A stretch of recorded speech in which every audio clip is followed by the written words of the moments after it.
Welcome back to Shameless Potpourri. I'm Joe Heschmeyer. So today I want to explore a fivefold test for Eucharistic theology. Because when you look at what the Bible has to say about the Eucharist, when you delve deep on it, you find five things are true. First, the biblical teaching on the Eucharist is strange. Second, it's sacrificial. Third, it's serious. Fourth, it's sacramental. And fifth, it's shocking. So if those aren't five good adjectives to describe your own view of the Eucharist, that's a big red flag that you don't believe what Jesus taught or what the disciples believed.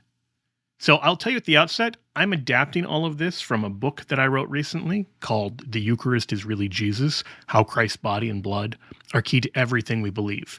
You can get that book anywhere good Catholic books are sold, Amazon.com, your local Catholic bookstore.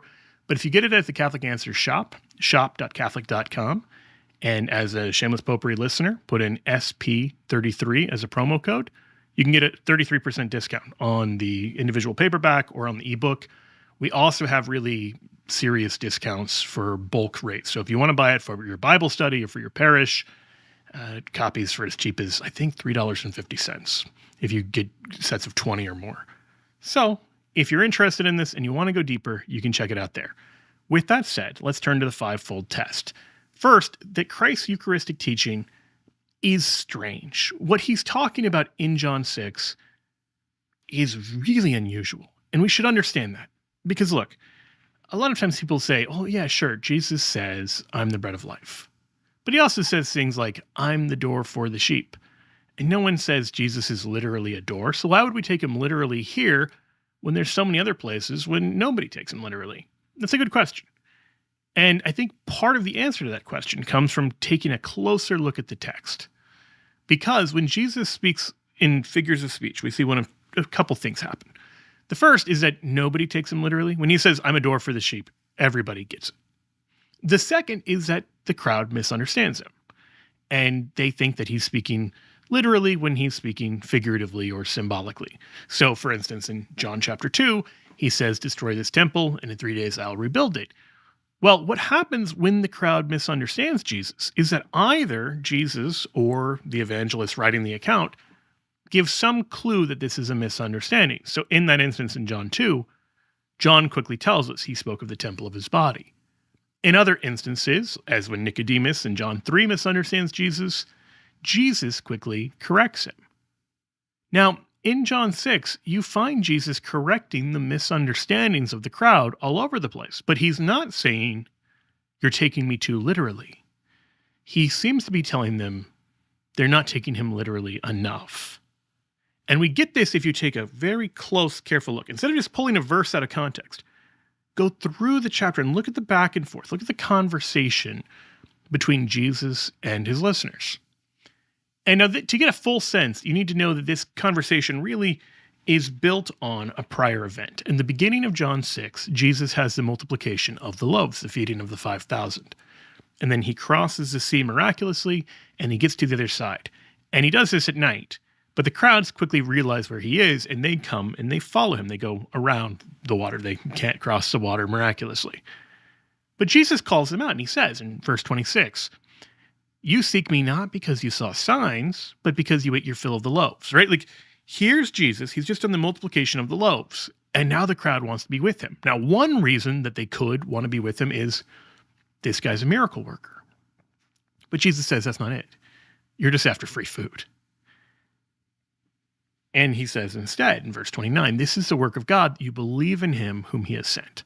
So he's calling them from just receiving the good stuff of the miracles to believing in the one working the miracles. That's the work of God they need to be doing. And in response, the crowd says, in verse 30 to 31, then what sign do you do that we may see and believe you, right? Like if he's saying, look to the signs, not to the free food, what signs are you going to do? What work do you perform? Now this is, let's just point out, an outrageous request because he's just done the multiplication of the loaves. But they say, our fathers ate the manna in the wilderness. As it is written, he gave them bread from heaven to eat. In other words, they're saying, why not give us more free food to prove that you really are the person you claim to be? It's just like a helpful head, like, hey, if you want to do a miracle, we can think of one. Moses gave us manna, heavenly bread. And Jesus says, well, truly, truly, I say to you, it was not Moses who gave you the bread from heaven, My Father gives you the true bread from heaven. For the bread of God is that which comes down from heaven and gives life to the world. So that's going to be the really critical kind of line here. The bread of God is that which comes down from heaven and gives life to the world. And how does the crowd respond? Well, they say, Lord, give us this bread always. So as we're going through how the crowd is responding, their first guess is this is just bread. They're wanting something like an ordinary loaf of bread or something like the manna. So the manna is this heavenly bread the Israelites received in the desert, but it's still like a physical thing that you eat and is primarily intended to nourish you. Now, the point of the manna was that God is providing for them in this obviously supernatural way to teach them to rely on him. But the way he's doing that is by physically feeding them. And so they're thinking, yeah, that sounds pretty good. If we're going to get heavenly, I mean, imagine if as a Christian, you just went out every morning and there's your food for the day. And it's amazing. And it was given to you miraculously by God. This is to teach you to trust him. You'd think, oh, that's pretty good. That's a pretty good deal. This is what the disciples of Jesus are hearing and saying, yeah, we want that. So notice, they're not listening to Jesus' teaching and saying, oh, you called yourself the bread from heaven, therefore you must be teaching something like the Eucharist. They're not anywhere near that. They're just thinking free food. Jesus corrects this. In John 6, verse 35, he says, I am the bread of life. He who comes to me shall not hunger, and he who believes in me shall never thirst. So, okay, you were thinking something like the manna. No, I'm the bread of life. And in verse 41 to 42, we're told the Jews then murmured at him because he said, I'm the bread which came down from heaven. But what is their objection this time? They said, is not this Jesus, the son of Joseph, whose father and mother we know? How does he now say, I have come down from heaven? So notice now, their second guess is something like the incarnation. First, they heard bread from heaven and they thought, okay, great, it's like the manna. Then they hear bread from heaven and they're like, oh, Jesus is talking about himself. He's saying he came from heaven. Now, this is remarkably close to how many Protestants interpret the passage. That when Jesus calls himself the bread from heaven, he's just saying he came from heaven. And certainly, Jesus does come from heaven. But Jesus does not accept this as an accurate understanding of what he's teaching here.